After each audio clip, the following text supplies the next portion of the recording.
এজন্যই দেখেন বর্তমানে বাংলাদেশে আউল ফাউল আমার আল্লাহকে নিয়ে গালি দেয়, আমার আল্লাহকে নিয়ে কুরুচিপূর্ণ বক্তব্য দেয়, বিশ্বনবীকে কুরুচিপূর্ণ বক্তব্য দেয়। আমাকে গালি দাও, আমার কোনো কথা নাই, আমার বাবাকে গালি দাও, আমার কোনো কথা নাই, কিন্তু আমার নবীকে যদি গালি দাও, জিহ্বাটা টেনে পায়ের নিচে রেখে টান দিয়ে জিহ্বাটা ছিঁড়ে ফেলবো ইনশাআল্লাহ, ঠিক না?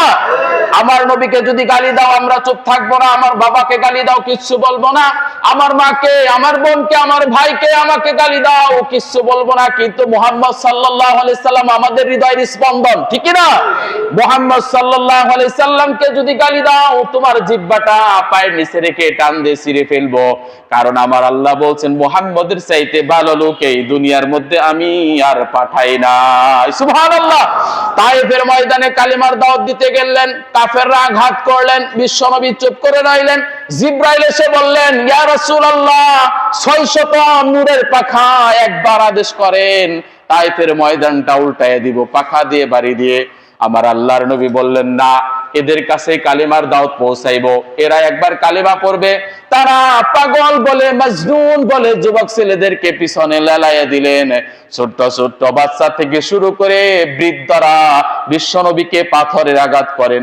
কপালের মধ্যে যখন পাথর লাগে, ফিঙ্কি দিয়ে রক্ত বের হয়, বিশ্বনবী গায়ের জামা দিয়ে রক্তটা চেপে ধরে, কারণ এক ফোঁটা রক্ত যদি জমিনে পড়ে ওই জমিনে আর কোনোদিন ফসল উৎপাদন হবে না। বিশ্বনবী রক্তটা চাপা দিয়ে আল্লাহর কাছে দোয়া করে, আল্লাহ আল্লাহু ইয়াহদি মান ইয়াশা, এদেরকে হেদায়েত দাও। তারা বলে, ও কাফের, ও পাগল, ও মাজনুন। বিশ্বনবীকে পাগল আর মাজনুন বলল, বিশ্বনবী কোনো কথা বললেন না, কিন্তু আল্লাহ চুপ করে থাকতে পারলেন না।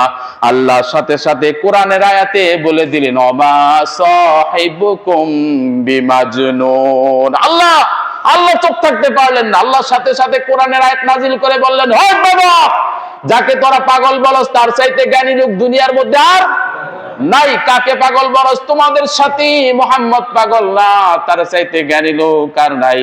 সেই নবীকে যারা গালি দাও তোমাদের লজ্জা থাকা উচিত, সেই নবীদের যারা গালি দাও তোমাদের শরম থাকা উচিত, সেই নবীকে যারা গালি দাও তোমাদের জ্ঞান থাকা উচিত কাকে গালি দেই। কারণ কিয়ামতের দিনে এই নবী যদি শাফায়াত না করে জান্নাতে যাওয়ার মতো ক্ষমতা কারোর। এজন্য আল্লাহ বলছেন, আমিনান নাস, মানুষের মধ্যে মাইয়াশতারি, যারা ক্রয় করে লাহওয়াল হাদিস, এমন কথা, এমন বাক্য, যে কথা, যে বাক্য কুরুচিপূর্ণ, অশ্লীল, খারাপ গান বাজনা যখন হবে, এই বাউল নামের ফাউলরা যখন আমার আল্লাহকে কুরুচিপূর্ণ কথা বলে, আমার নবীকে কুরুচিপূর্ণ কথা বলে, আমি চুপ থাকতে পারবো না, কারণ আমার ভিতরে ঈমানের দায়িত্ব আছে না নাই। অশ্লীল ভাষায় গালিগালাজ করে, কি কথা বলে, যে বাউল সরকার, আবুল সরকার একটা আছে না, জেলে গেছে, বলে কি আল্লাহ এক মুখে কয় কথা বলে, আল্লাহ এটা মুখ না অন্য কিছু? বুঝেন তো অন্য কিছু কি বলে? হ্যাঁ, অন্য কিছু কি বলে বুঝছেন? আল্লাহ এটা মুখ না অন্য কিছু? বুঝে নিতে হবে অনেক কথা। জ্ঞানীরা ইশারাঙ্গিতে বোঝে, জ্ঞানীরা কি ইশারাঙ্গিতে বোঝে, কয়টা মুখ না অন্য কিছু। চিন্তা করে দেখছেন, আল্লাহকে গালি দেয়। আবার কোরআনের তাফসীর করে, কয় কুল আউযু বিরাব্বিন নাস, আল্লাহ এনে নাস পার কইছে। আপনারা দেখছেন, ইউটিউবে দেখছেন অশিক্ষিত মূর্খ, এগুলো থাকলে কি হয় চিন্তা করে দেখেন। কুল আউযু বিরাব্বিন নাস, আল্লাহ বলে নাস পার কইছে, অথচ আল্লাহ বলছে কুল আউযু বিরাব্বিন নাস, বলো আশ্রয় চাই মানুষের রবের কাছে। কার কাছে? নাস মানে মানুষ, নাস মানে কি, ইনসান মানে কি, রিজাল মানে পুরুষ, মুয়ান্নাস মানে মহিলা। তোমার জ্ঞান থাকতে হবে। তুমি এই দেশে গান করো, আমরা বাধা দিব না, কিন্তু কোরআন হাদিসের অপব্যাখ্যা করবে, এটা আমরা মেনে নিতে পারবো?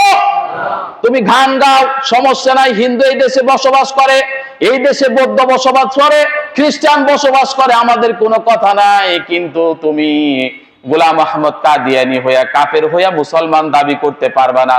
তুমি কাফের হয়ে এই দেশে বসবাস করো, সমস্যা নাই। তুমি হিন্দুদের মতো বসবাস করো, সমস্যা নাই। তুমি গান গাও, আউল ফাউল বাউল গান যা গাইতে পারো গাও, কোনো সমস্যা নাই।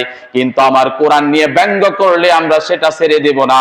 একটা থাপ্পড় দিয়ে দাঁতের সবগুলা দাঁত ফেলে দিব, ঠিক না? এজন্য আল্লাহ বলছেন, এই সমস্ত লোকগুলাকে কিয়ামতের দিন আমি আসামির কাঠগড়ায় দাঁড় করাবো। আল্লাহ বলছেন, ও নবী তোমাকে আমি কতটা ভালোবাসি, আর সে আজিমে নিয়ে তোমার সাথে দেখা করছি। সুবহানাল্লাহ বলবেন না? যা পৃথিবীর কোন মানুষের যাওয়া সক্ষম না, কোন বিজ্ঞানীর যাওয়া সক্ষম না, সেখানে তোমাকে নিয়ে আমি দেখা করেছি। এত মহব্বত করি, এত ভালোবাসি, আমার নামের সাথে তোমার নামটা মিলাই দিছি। তুমি যখন গভীর রাত্রিতে তাহাজ্জুদের নামাজ পড়তা দাঁড়ায় দাঁড়ায়, আমি তোমাকে নাম ধরে ডাকি নাই, আমি ডেকেছি ইয়া আইয়ুহাল মুজাম্মিল, ইয়া আইয়ুহাল মুদাসসির। আল্লাহ নাম ধরে ডাকে নাই, ডাক দিয়েছে ও চাদর আবৃতওয়ালা, চাদর মুড়ি দিয়া রাতের পর রাত শীতের দিনে নামাজে দাঁড়িয়ে যাইতেন।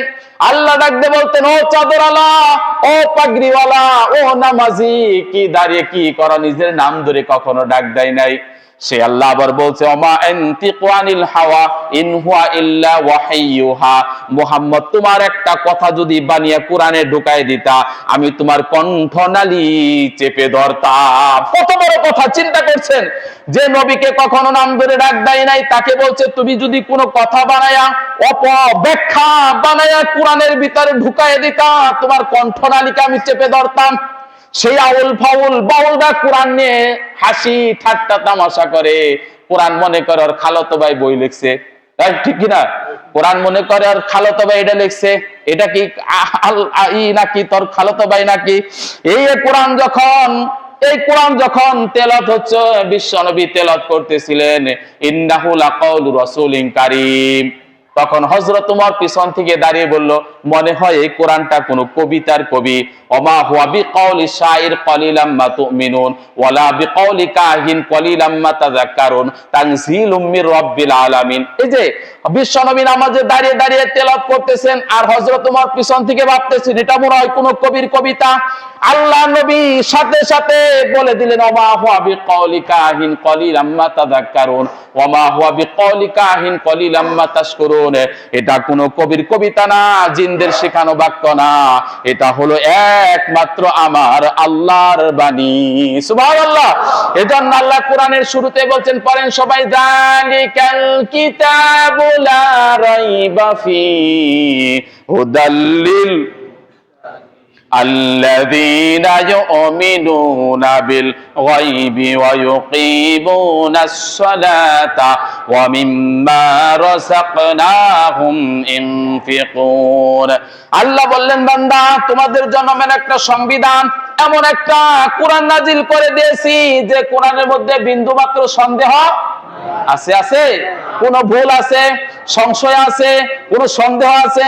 কিচ্ছু নাই। 1400 বছর আগে যে কোরআনটা তোমাদের জন্য নাজিল করেছি, সারা দুনিয়ার যত বিজ্ঞানী আছে, সারা দুনিয়ার যত কবি আছে, সাহিত্যিক আছে, বড় বড় লেখক আছে, সবাই মিলা যদি কোরআনের পাশে বসে একটা আয়াতের ভুল ধরতে চাও, নিজের ভুল ধরতে পারবা, কিন্তু কোরআনের ভুল ধরা সম্ভব না। এজন্য আল্লাহ বলছে, যারা আমার এই কোরআন নিয়ে ঠাট্টা বিদ্রুপ করে, কিয়ামতের দিন তাদেরকে আসামির কাঠগড়ায় দাঁড় করাবেন কে? আর এই সমস্ত ঠাট্টা বিদ্রুপ যারা করে, তাদেরকে যদি আপনি বাধা না দেন, গজব আসলে আপনার উপরে। এই কথা বলেন ঠিক কিনা? আমর বিল মারুফ ওয়া নাহই আনিল মুনকার, যারা আমার নবীকে গালি দেয়, আল্লাহকে গালি দেয়, তাদেরকে যদি আপনি নিষেধ না করেন, তাহলে কিয়ামতের দিন আপনাকে আসামির কাঠগড়ায় দাঁড় করাবো। কারণ আপনার জ্ঞানটা পরিপূর্ণ জ্ঞান দিয়েছেন, এই জ্ঞান দিয়ে আপনাকে বোঝার সক্ষমতা দিয়েছে, যেখানে অন্যায় হবে সেখানে হাত দ্বারা প্রতিহত করতে বলেছেন কে? আল্লাহ বলছেন, যেখানে অন্যায় দেখো হাত দ্বারা প্রতিহত করো, তোমার সক্ষমতা নাই মুখ দ্বারা প্রতিহত করো, মুখের সক্ষমতা নাই, অন্তরে অন্তরে ঘৃণা করো, তারপরে তোমার ঈমানের পরিচয় দিতে হবে। এই যে যারা বাউল ফাউল গান, তোমরা গান গাও, সমস্যা নাই, তোমার হিসাব তুমি দিবা, কিন্তু আমার কোরআন নিয়ে, আমার হাদিস নিয়ে, আমার নবী নিয়ে যদি কোনো কুরুচিপূর্ণ বক্তব্য দাও, তোমাদেরকে আমরা ছাড়বো না, ঠিক না?